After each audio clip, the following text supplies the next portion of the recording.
টাঙ্গাইলের গোপালপুরে বিভিন্ন গ্রামের খামারে ছড়িয়ে পড়েছে মুরগির এক অজানা রোগ।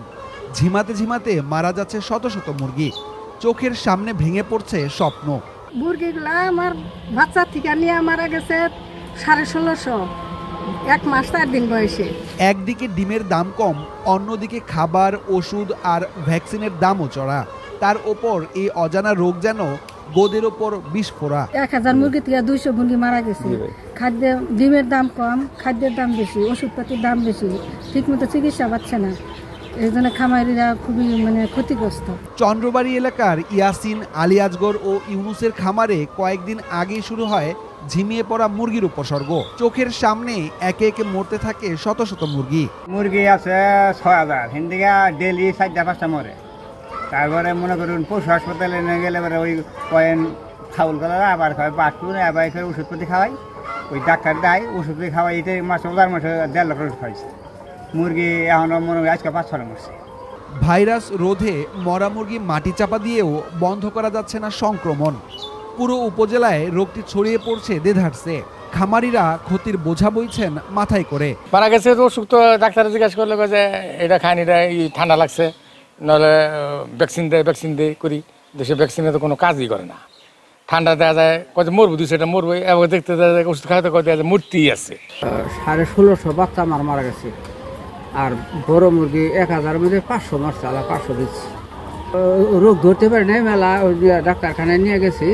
ওই কত কয়েছে ভাইরাস হয়েছে, কত কয়েছে বাট হয়েছে, এক একজনের এক একটা বলা। ক্ষতির পরিমাণ ধরুন অনু 3.5 লাখ টাকার বাচ্চা মারা গেছে, আর এনু ওই যে 500 মুরগি গেছে গা, তাতে ক্ষতির পরিমাণ কত 3.5 লাখ আর 6 লাখের মতো। রানীক্ষেত রোগে আক্রান্ত হয়ে মুরগি মারা যাচ্ছে বলে জানালেন প্রাণী সম্পদ কর্মকর্তা। আমরা মনে করি যে অন্যান্য সময়ের তুলনায় রোগ অনেকটাই নিয়ন্ত্রণে।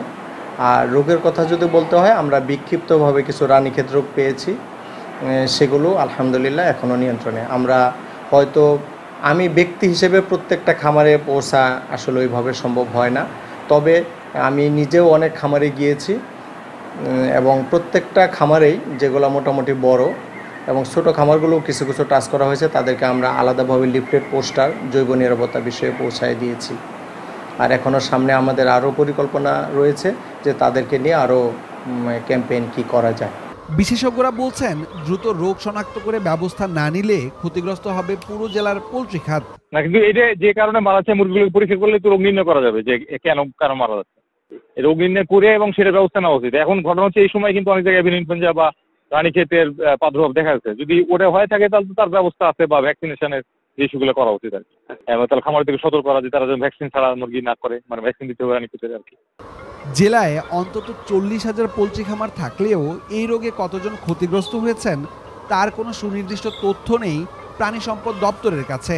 কোনো একক খামারে ব্যাপকভাবে মুরগি মারার তথ্য আমাদের কাছে আসেনি এবং ওইরকম চিকিৎসার জন্য আমাদের কাছে আসেনি। আমাদের কাছে যেগুলো এসেছে আমরা চিকিৎসা দিয়েছি, মোটামুটি নিয়ন্ত্রণ হয়ে গিয়েছে। Times today news desk.